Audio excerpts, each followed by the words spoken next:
Fans Vietnam akui timnas Indonesia terkuat di ASEAN. Supporter Cina desak ganti pelatih untuk hadapi timnas Indonesia.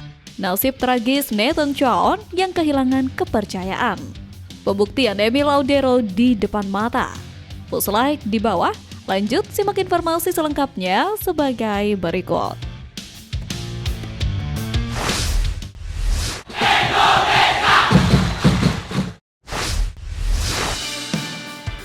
Nasib tragis Nathan Chow yang kehilangan kepercayaan.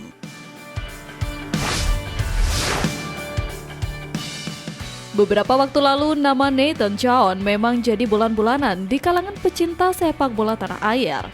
Hal itu karena penampilannya yang cenderung kurang impresif. Nasib Nathan pun kemudian dipertanyakan baik di klub maupun di timnas Indonesia. Nathan harus menghadapi kenyataan pahit setelah menjalani jeda internasional pertamanya bersama timnas Indonesia di bawah asuhan Patrick Kluivert. Nathan Chow, bek kiri berusia 23 tahun itu, hanya mendapatkan kesempatan bermain dalam satu kali di kualifikasi Piala Dunia 2026 sebagai gelandang saat Indonesia dihajar Australia 1-5. Penampilan Nathan yang kurang meyakinkan membuatnya tersingkir dari susunan pemain pada laga berikutnya melawan Bahrain.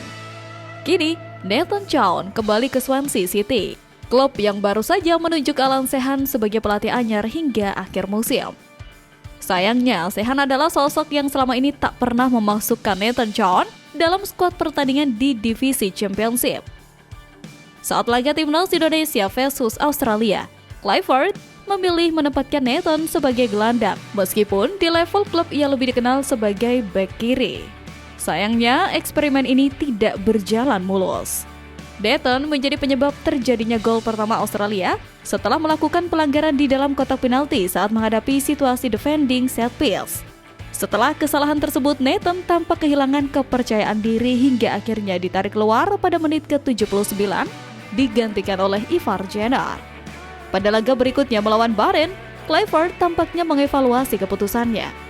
Nathan tidak dimainkan sama sekali, dan sebagai gantinya, Joy Pelupessy dipercaya untuk mendampingi Tom Hai di lini tengah. Dari starter di laga pertama, Nathan kini seolah terpinggirkan dari skuad Kluivert. Situasi yang tak jauh berbeda juga dialaminya di level klub. Patut dinantikan bagaimana kiprah masa depan Nathan di timnas Indonesia dan Swansea City. Apakah makin suram? Pembuktian Emil Audero di depan mata. Dengan absennya, Martin Paes melawan Cina mendatang usai mendapatkan kartu kuning keduanya saat melawan Bahrain, menjadi kesempatan emas bagi Emil Audero untuk menunjukkan kualitas terbaiknya di timnas Indonesia. Seperti diketahui, Emil Audero Mulyadi langsung on fire bersama Palermo di pentas Serie B Liga Italia. Sejak resmi dipinjam dari Como 1907 pada 4 Februari lalu, pria kelahiran Mataram NTB langsung jadi kiper utama klub berjulukan Le Equil itu. Emil Audero tampil dalam 6 pertandingan dengan 8 kemasukan dan 2 kali clean sheet. Catatan tersebut berbanding terbalik saat dia masih jadi asuhan Cesc Fabregas di Como 1907. Rapor bagus di Palermo tersebut bisa jadi pertimbangan pelatih kiper Sjoerd Wandenberg untuk memberi kesempatan Emil Audero menjalani debut. Momen itu bisa terjadi saat timnas Indonesia menjamu Cina pada matchday ke-8 putaran ketiga kualifikasi Piala Dunia 2026 di Stadion Utama Gelora Bung Karno, Jakarta 5 Juni mendatang. Tugas Sjoerd Wandenberg pun tak mudah. Dia juga harus menilai dengan seksama potensi dua kiper lainnya, Nadeo Argawinata dan Hernando Ari. Dengan pengamatan cermat, Sjoerd nantinya bisa menilai siapakah paling siap diturunkan pada partai penting kontra Cina nanti.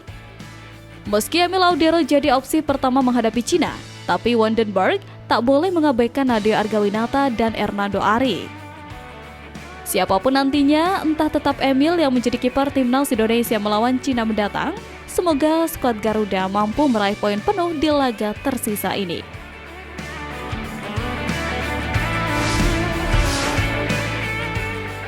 Supporter Cina desak ganti pelatih untuk hadapi timnas Indonesia.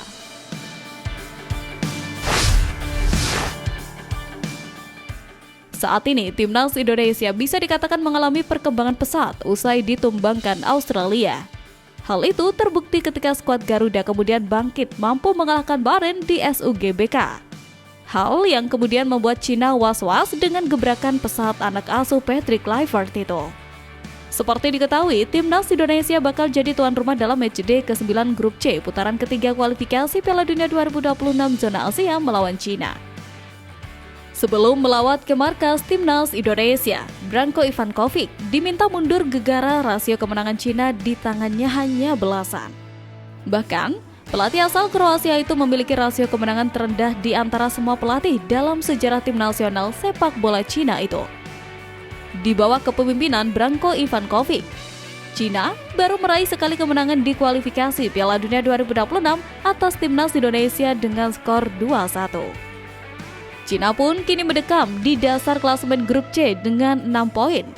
Sementara timnas Indonesia di posisi keempat dengan 9 angka. Selain itu, penggunaan pemain oleh Branko Ivankovic benar-benar tidak dapat dipahami dan ia menggunakan taktik gelandang tunggal. Bahkan, sejumlah supporter Cina menginginkan sang pelatih dipecat. Menurut media Cina, Sohu melaporkan bahwa sejumlah warga Cina mengadakan petisi untuk memecat pelatih berusia 71 tahun itu. Sebagai penggantinya, Sohu menyebut mantan pemain timnas Cina, Yu Genwei, cocok untuk menggantikan peran Branko Ivankovic jika dipecat. Pasalnya, Yu Genwei dinilai sebagai pelatih kepala yang sangat kuat. Dia juga dinilai mampu menarik banyak pemain asing bermain di Liga Cina karenanya.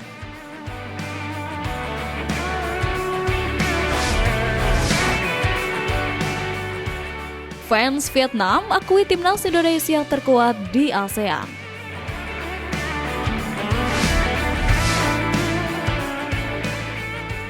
Performa impresif timnas Indonesia di babak ketiga kualifikasi Piala Dunia 2026 zona Asia telah menarik perhatian publik sepak bola Asia Tenggara termasuk dari Vietnam. Seperti diketahui, publik Vietnam saat ini ketar-ketir melihat kekuatan timnas Indonesia usai laga kontra Bahrain di kualifikasi Piala Dunia 2026. Mereka menyebut tim Asia Tenggara lain mungkin tidak bisa seperti skuad Garuda. Salah satu akun media sosial asal Vietnam, @min.cr776, mengungkapkan kekaguman atas pencapaian timnas Indonesia yang mampu bersaing di grup berat. Bahkan, melampaui capaian Vietnam dan Thailand di babak ketiga kualifikasi sebelumnya. Akun tersebut membandingkan kiprah timnas Indonesia saat ini dengan capaian Vietnam di kualifikasi Piala Dunia 2022 lalu. Di bawah asuhan Park Hang-seo dari 10 pertandingan, Vietnam berhasil mengumpulkan 4 poin. Namun, torehan itu tetap membuat Vietnam finish di dasar klasmen. Timnas Indonesia tampil jauh lebih kompetitif di kualifikasi Piala Dunia 2026. Skuad Garuda tergabung di grup C bersama Jepang, Arab Saudi, Australia, Bahrain, dan Cina, negara-negara yang memiliki tradisi kuat di Piala Dunia. Peluang timnas Indonesia untuk melangkah ke babak keempat cukup besar. Jika Bahrain gagal menang melawan Arab Saudi, maka skuad Garuda dipastikan lolos ke babak keempat. Capaian ini akan menjadi sejarah baru dalam sepak bola Indonesia dan Asia Tenggara. Publik Vietnam bahkan mengakui bahwa pencapaian Indonesia saat ini sulit disamai oleh tim-tim Asia Tenggara lainnya. Jika Indonesia berhasil melangkah ke babak keempat, bukan tidak mungkin mimpi tampil di Piala Dunia 2026 akan semakin nyata.